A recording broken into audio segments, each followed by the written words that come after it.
Game of Thrones Season 1 to 7, the ultimate recap. Game of Thrones Season 1. Robert Baratheon is king, and he and his trophy wife Cersei travel up north to see old buddy Ned Stark, who loves to remind everyone in a very bluff northern accent, "Winter is coming."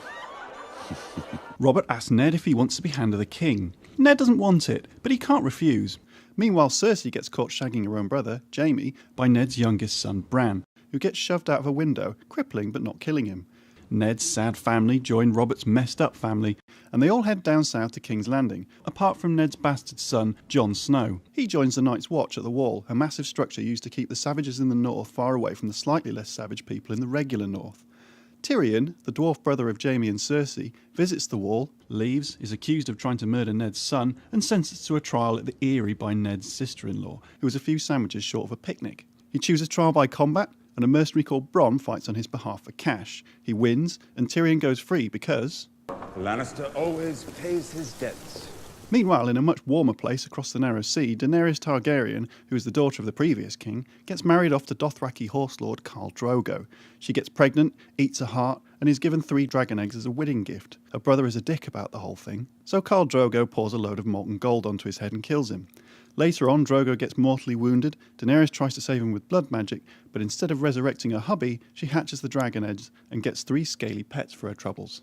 Back in King's Landing, Ned discovers that Cersei has been banging her brother Jaime for ages, and sadistic heir to the throne Joffrey, along with less sadistic heir Tommen, are not Robert's children after all. This puts him in a pickle, because his eldest daughter Sansa is betrothed to marry the sadistic jerk Joffrey.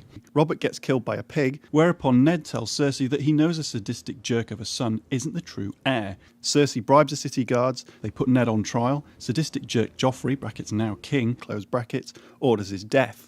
Ned dies because it's the law that Sean Bean dies in everything in which he appears. Apart from Sharp. Game of Thrones Season 2. Sean Bean's eldest son Robb is upset about Dad's death, so declares war with the Lannisters. Robert's brother Renly thinks he should be king, so declares war on the Lannisters. Robert's other brother Stannis thinks he should be king, so declares war on Renly, the Lannisters, Robb Stark, religion, MC Hammer and Christmas. Stannis' ginger bit on the side Melisandre gives birth to a wisp of evil smoke who kills Renly, but none of that really matters, because when Stannis attacks King's Landing later in the series, Tyrion burns all his boats with magic fire and saves the city. In the warmer place, Daenerys crosses a desert and ends up in Qarth, where the city poshos and Richard O'Brien impersonators try to steal her dragons. It doesn't end well, and she leaves. Beyond the Wall, Jon Snow pretends to betray the Night's Watch and starts shagging a girl called Ygritte, who constantly points out in a sexy northern accent that "You know nothing, Jon Snow."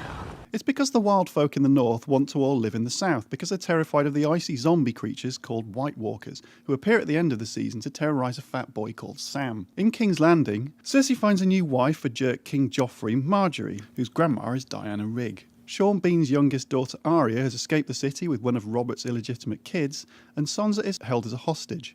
Meanwhile, Sean Bean's son Robb has captured Cersei's lover-slash-brother combo Jaime in battle, but his own mum frees the Kingslayer in exchange for her daughters, and sends imposing man Lady Brienne to guard him. Oh, Mum. Tell me this isn't true. Finally, former ward of Sean Bean Theon Greyjoy, who has a fully working penis at this point, destroys Sean Bean's house and pretends to kill his 2 sons, one of whom was crippled by Jaime Lannister, remember that? And is now carried around by a simpleton who can only say the word Hold on. You mean you sweet giant? Hold on. Game of Thrones Season 3. Robb Stark wins a load of battles, but because he disses Walder Frey by not marrying his daughter, he, his mother, his hot new wife, his unborn child, and most of his men are killed at the Red Wedding. It's pretty shocking. This is doubly heartbreaking because Arya Stark and her unlikely travelling companion the Hound, who has a dim view on people who name their sword, Lots of people name their swords. Lots of cunts. are literally minutes away from being reunited with them. Staying with weddings, back in King's Landing, Tyrion is forced to marry Sansa, who is not keen. Cersei is told to marry Loras Tyrell, who is not so secretly gay, and conniving political wrangler Littlefinger decides to marry Sean Bean's sister-in-law, who is insane. In the hotter place, Daenerys buys an army of eunuchs by tricking their master and then using a dragon to roast him alive. She then commands these Unsullied to kill all the slave owners in the city.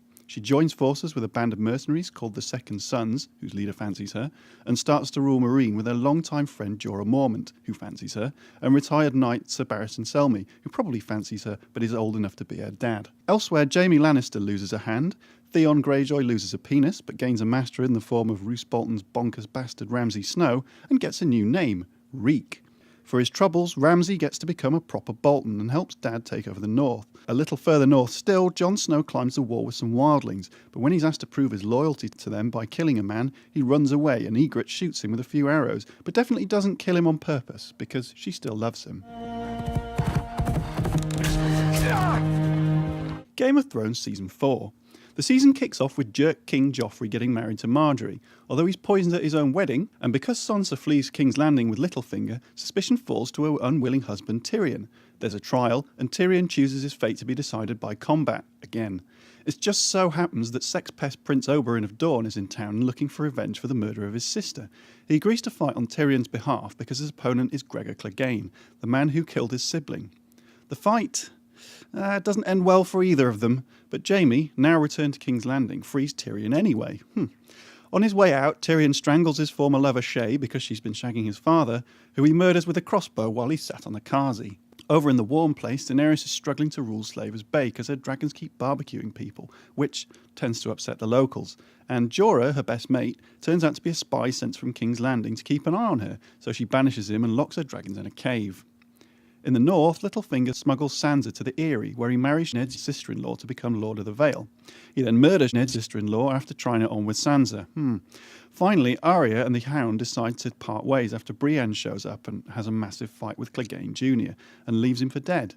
Meanwhile, the final Stark, well, I say final, Rickon doesn't really count, Bran, continues his journey of much tedium to the far north, where he finds a magic tree and climbs inside it with his equally tedious travelling companions Meera and Jojen. Finally, there's a massive battle as the army of wildlings try to take the wall, but ultimately fail in an epic fight that sees Jon and Ygritte reunited before she's killed by a child, and he realises, finally, that he genuinely loves her. After the battle, Jon walks out to assassinate the leader of the wildlings, Mance Rayder, but before he gets the chance, Stannis Baratheon turns up with an army he bought by taking a loan out from the bank. Game of Thrones Season 5. Tiny product of incest Tommen is now king, and lovely Margaery is due to marry him. However, there's a group of religious nutbars in King's Landing, and they imprison Cersei for incest, Loras Tyrell for bumming, and Margaery for lying about Loras and being too pretty. Cersei eventually goes free but has to walk back to the Red Keep in the nude, but when she arrives she's greeted by zombie Gregor Clegane, so that's nice. Meanwhile, brother Jaime travels to Dorne with Bronn to rescue his daughter Marcella, but despite agreeing her release, she is killed by the former lover of sex pest Prince Oberyn. Are you keeping up? In the hot place, having smuggled out of King's Landing, Tyrion and Spymaster Varys hook up with Daenerys to join her cause. She's struggling with a rebellion of slave masters, which claims the life of Sir Barristan, so eventually she accepts their help. Sir Jorah wants to be Daenerys' friend again, so he becomes a gladiator, like Russell Crowe, fights in a tournament to win her trust, and then foils an assassination attempt on her life. When shit gets really serious at the tournament, one of Daenerys' dragons flies in to rescue her, and she then rides him to relative safety, miles away in the middle of a rampaging Dothraki horde. In the north, Littlefinger gives Sansa to Ramsay Bolton, who takes her as a bride, then takes her against her will on the wedding night. Theon helps her to escape, and the two jump off the wall of Winterfell together. In other Stark news, Arya heads to Braavos to join the Faceless Men, who are a bunch of assassins. She trains well, but breaks the rules by killing old enemy Meryn Trant, and is blinded for her troubles. Stannis tries to march south to reclaim his kingdom, but loses most of his army in a blizzard and, despite burning his daughter alive for good luck, is eventually defeated and murdered by Brienne, who finds him wounded in the woods. In the far north, Jon Snow calls a truce with the wildlings and agrees to let them live on the posh side of the wall, but most of them are attacked and killed at a village called Hardhome by the White Walkers. The Night's Watch aren't too keen on Jon's love for the wild folk, and they stab him to death at the end of the season. Or do they? Game of Thrones Season 6. Sansa and Theon escape Winterfell with a little help from the bloody woman. Sansa heads to Castle Black, where she emotionally reunites with bastard brother Jon before helping him to raise an army to fight bastard husband Ramsay in the fittingly titled Battle of the Bastards. Wait, isn't Jon Snow dead? Well, he was, but Melisandre resurrects him because Jon is way too pretty to die. Anyway, during the Battle of the Bastards, Ramsay kills his prisoner Rickon Stark. Tormund bites a man's ear off, and Jon eventually wins with a little unexpected help from the Knights of the Vale. Ramsay has his face eaten off, and the Starks rule Winterfell again. In Braavos, Arya gets her sight back, fails to murder an actor, and finally kills off her longtime tormentor, the Waif. She returns to Westeros, serves Walder Frey's sons in a pie, and murders him. Delicious. In other good news for Arya, the Hound is back, and his wit is as sharp as his axe. You're shit at dying, you know that. Over in the east, Daenerys gets captured by the Dothraki, murders all the Khals and her own clothes, and takes the army of Horse Lords for herself. She gets back to Meereen just in time to defeat the Slavers and raise a fleet big enough to sail to Westeros. How does she get so many ships? Yara and Theon Greyjoy, after being chased off by mad Uncle Euron, have made an alliance with her. In King's Landing, Cersei tries to outsmart the High Sparrow, fails, and so just blows him up, and a bunch of other major characters with a shitload of wildfire. Tommen gets sad about the death of his wife Marjorie and throws himself out of the Red Keep Tower. But this rather upsets the Queen of Thorns, who allies with Dorne against the Lannisters over the death of her granddaughter. Meanwhile, Jaime spends a few episodes liberating Riverrun from the Blackfish, with Bronn keeping him company with some solid one-liners. You have better instincts than any officer in the Lannister army. That's like saying I have a bigger cock than anyone in the Unsullied army. Sam and Gilly have the most awkward dinner party ever with Daddy Tarly before Sam steals the family sword and heads off to the local library. Finally, north of the Wall, Bran learns to see into the past, present and future by messing about with an old tree. He learns that Jon Snow is actually the son of Ned Stark's sister and the Mad King's son, and he finally discovers why Hodor is called Hodor.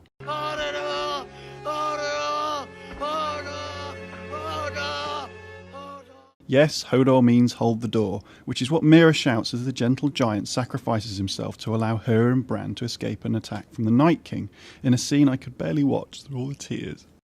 Game of Thrones Season 7. Daenerys arrives in Westeros, finally, and breaks into her old family home at Dragonstone. And, over at the Twins, Arya finally gets her revenge on House Frey for their antics at the Red Wedding, and poisons them, well, she poisons all of them. When people ask you what happened here, tell them the North remembers. Tell them winter came for House Frey. Dany then sends her allies, the Dornish and the Greyjoys, to attack King's Landing, but their fleet is sunk by mad Uncle Euron, the sexy pirate, who captures Yara and Ellaria Sand and one of her daughters, kills the other two. Theon runs away. Dany sends Grey Worm to take Casterly Rock, but the Lannisters are busy sacking Highgarden, murdering the pensioner who lives there and stealing all her valuables.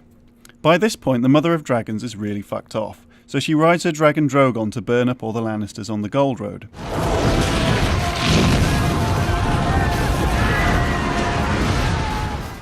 Jaime and Bronn manage to get the gold back to King's Landing, barely escaping with their lives, and Daenerys roasts the hell out of Randyll Tarly and his son Dickon. Dracarys. In King's Landing, Euron presents Ellaria and her daughter as prisoners in exchange for a marriage promise from Cersei. Jaime does not approve. Does she like it gentle or rough? A finger in the bum.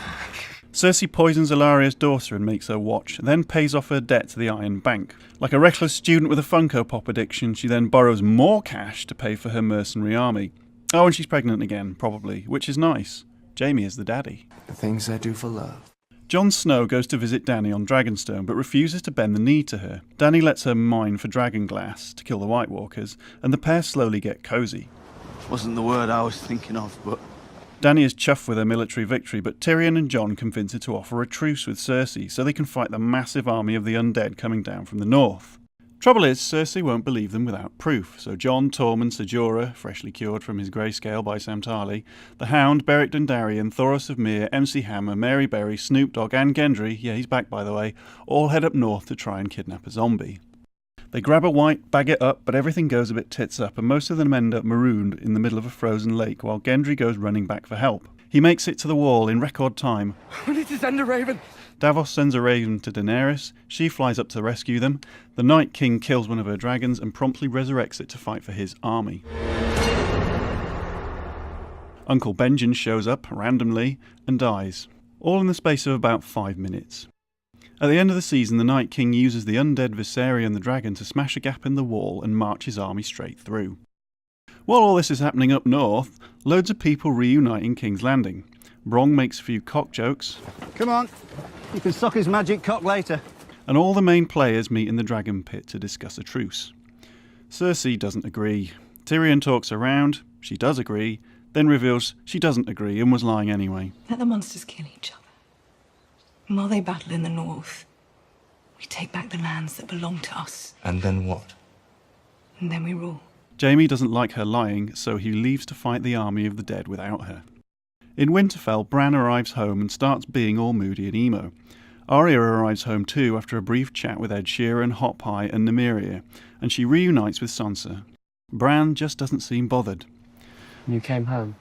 Littlefinger tries to drive a wedge between the Stark sisters, but the pair secretly plot against Littlefinger and trick him into showing up at a trial at the Great Hall. The trial's for him. He's guilty of being a scheming bastard, and Arya executes him. Finally, after clearing up masses of shit in the Citadel, and curing Ser Jorah of his greyscale, Sam leaves with Gilly and Little Sam, but not before discovering a rather interesting fact about Jon Snow.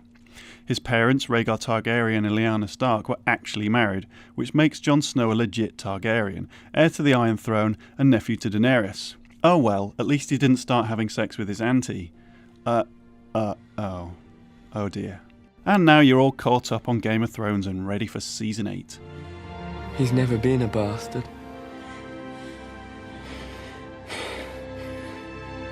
He's the heir to the Iron Throne.